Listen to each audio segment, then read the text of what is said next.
ডিমের আজকে এমন একটা রেসিপি দেখাবো, একটা বা দুটো ডিম থাকলে বাড়ির 4 থেকে 8 জন 10 জন 16 জনের খাওয়া হয়ে যাবে। কিভাবে দেখাবো, কিভাবে ডিমটা রান্না করব সেটাই আজকে দেখাবো। প্রথমে ডিম যেভাবে অমলেট করে ভেজে নেয় পেঁয়াজ কাঁচা লঙ্কা দিয়ে, সেইভাবে ভেজে নেব। যে কাঁচা লঙ্কা খাবে সে তার জন্য কাঁচা লঙ্কা দেওয়া হবে, আর যে খাবে না তার জন্য কাঁচা লঙ্কা না দিলেও কোনো অসুবিধা নেই। যেমন আমি কাঁচা লঙ্কা ডিমে খাই না, সেই জন্য ডিমের মধ্যে কাঁচা লঙ্কা দেবো না, যে খাবে তার জন্য দেব। তো প্রথমে 4টে ডিম নিলাম, ডিমগুলোকে ভালো করে ভেজে নেব। দুপাট করে ভেজে নিয়েছি, গোল করে ডিম ভেজে মাঝখান দিয়ে কেটে ভাঁজ করে নিলাম। এইভাবে সমস্ত ডিমগুলোকে ভেজে নিলাম।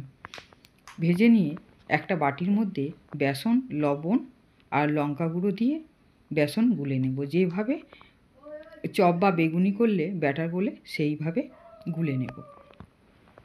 গুলে নিয়ে ডিম ভাজাকে একটা ডিমকে 4টে মাঝখান থেকে ভাগ করে নেব, 4টে টুকরো করে নেব। নিয়ে বেসনের মধ্যে চুবিয়ে ভেজে নেব।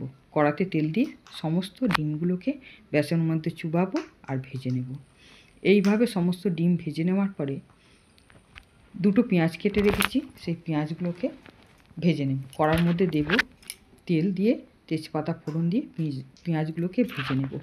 এবার 6 থেকে 7টা রসুন আর 1 ইঞ্চির মতো আদা, আমার বেটে নেওয়ার মতো সময় ছিল না তাই আমি থেঁতো করে নিয়েছি। এতে কিন্তু খেতে খারাপ লাগবে না। বাটার একটা স্বাদ হয় আর থেঁতো করে নিলে আর এক রকম স্বাদ হয়। লম্বা লম্বা করে আলু কেটে রেখেছি, তো আমি পেঁয়াজ দেওয়ার পরে আলু দিতে ভুলে গেছিলাম। এটা সব রাঁধুনির ক্ষেত্রেই হয়, নানা রকম চিন্তা করলে অনেক সময় ভুলভ্রান্তি হতেই পারে। তো সেই সমস্যাটা কিভাবে সমাধান করে নেব সেটা দেখুন। ফার্স্টে পেঁয়াজ, রসুন সমস্ত কিছু আদা রসুন সব ভেজে নিলাম, আলু দিয়ে আগে সাইড করে নিলাম। নিয়ে আলুগুলোকে দিয়ে ভেজে নেব, অল্প একটু নেড়ে নিয়ে ঢেকে দেব। আর লবণ যেহেতু দিয়ে দিয়েছি তাহলে ভালো মতনই ভাজা হয়ে যাবে। এবার ঢেকে নিয়ে আবার একটু নেড়ে নিয়ে আবার ঢেকে দেব।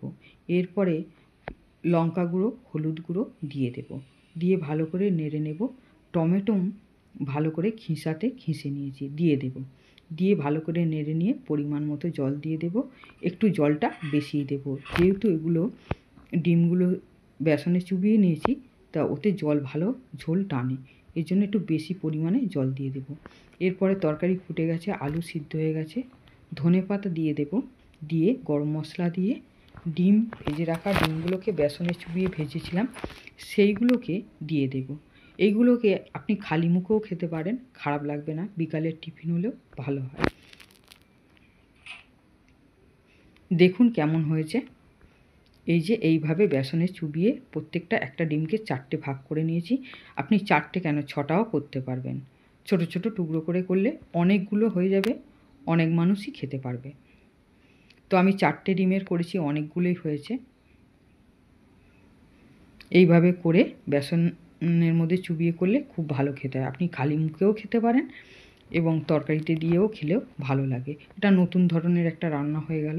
আমার রান্না যদি ভালো লাগে আমার চ্যানেলে একটা সাবস্ক্রাইব করে দেবেন, এটাই আমার অনুরোধ।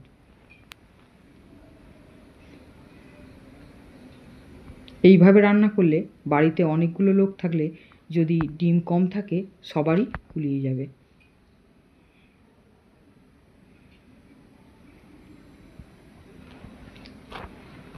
ডিমের এই একটা নতুন ধরনের রেসিপি আমি কিন্তু আমার বাড়িতে প্রায় সময় করি। ভালো লাগলে লাইক করবেন, কমেন্ট করবেন।